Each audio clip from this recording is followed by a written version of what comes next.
नमस्कार, मैं स्वीटी और आप देख रहे हैं एनवीसी 24। सक्षमता परीक्षा देने के बावजूद भी शिक्षकों को राज्यकर्मी का दर्जा अब तक नहीं मिला।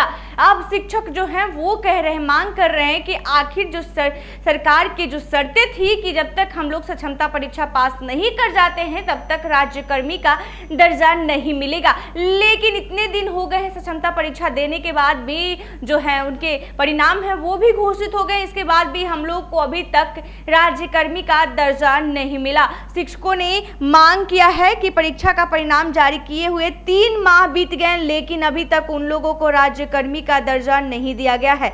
ऐसे में नियोजित शिक्षकों की लंबी समय से मांगे रही है कि उन्हें राज्यकर्मी का दर्जा दी जाए। सरकार ने इसके लिए सक्षमता परीक्षा ली थी। सक्षमता परीक्षा का परिणाम जारी हुए लगभग 3 महीने हो जा रहे हैं लेकिन अब तक परीक्षा उत्तीर्ण कर चुके नियोजित शिक्षकों को विशिष्ट शिक्षक के पद पर नियुक्त नहीं हुई है, न ही इन नियोजित शिक्षकों को राज्यकर्मी का दर्जा दिया गया है। बिहार राज्य विद्यालय अध्यापक संघ के प्रदेश अध्यक्ष अमित विक्रम ने कहा कि तमाम अर्हता रहने के बावजूद भी नियोजित शिक्षकों को योग्यता मापने के लिए सरकार ने दक्षता परीक्षा पहले ली, फिर भी राज्यकर्मी का दर्जा नहीं दिया गया। सक्षमता परीक्षा पास करने की शर्त रखी थी। नियोजित शिक्षक सक्षमता परीक्षा भी पास किए लेकिन अब तक उन्हें राज्यकर्मी का दर्जा नहीं दिया जा रहा है। बीपीएससी के पहले और दूसरे चरण में रिजल्ट आने के चंद दिनों में ही महीने भर के भीतर परीक्षा पास अभ्यर्थियों को शिक्षक के पद पर नियुक्ति हो गई है, लेकिन सक्षमता परीक्षा पास करने के बावजूद नियोजित शिक्षकों को पोस्टिंग क्यों नहीं हो रही है, समझ में नहीं आ रहा है। अमित विक्रम ने कहा कि बहुत शिक्षकों को लंबे समय से ट्रांसफर की आवश्यकता है। इसी को लेकर शिक्षकों ने सक्षमता परीक्षा पास किया और उन्हें उनके चॉइस का जिला नहीं मिल रहा है। महिला शिक्षिकाओं को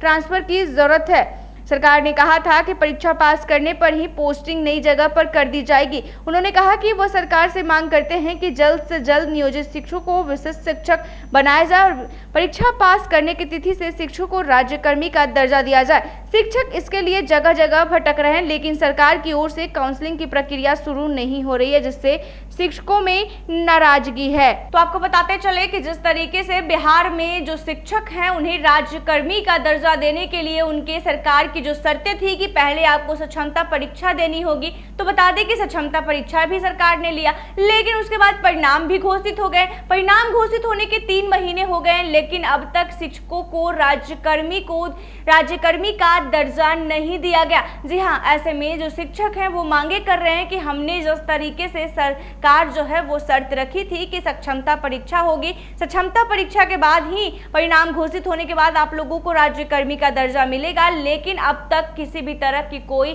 जो राज्यकर्मी का दर्जा है वो शिक्षकों को नहीं मिला है। इसकी वजह से शिक्षकों में नाराजगी देखी जा रही है क्योंकि अब तक 3 मंथ हो गए हैं परिणाम घोषित हुए लेकिन अब तक राज्यकर्मी का दर्जा नहीं मिला। ऐसे में उनके जो महिला शिक्षिका हैं उन्हें ट्रांसफर को लेकर काफ़ी ज़्यादा दिक्कतों का सामना करना पड़ रहा है क्योंकि कहा गया था कि जैसे ही एग्ज़ाम होगा और आप लोग एग्ज़ाम पास करेंगे, सक्षमता परीक्षा विशिष्ट शिक्षक बनेंगे, तब आप लोगों का ट्रांसफ़र होगा, लेकिन अभी किसी भी तरह की कोई नोटिफिकेशन तक नहीं आया है। इसको लेकर शिक्षकों में काफ़ी नाराजगी देखी जा रही है। शिक्षकों का कहना है कि जैसे जैसे सरकार ने कहा हमने शर्त रखी और शर्त रखने के बावजूद भी हमने एग्ज़ाम दिया और एग्ज़ाम भी पास कर गए, उत्तीर्ण हो गए, उसके बाद भी अभी तक राज्यकर्मी का दर्जा नहीं मिला है।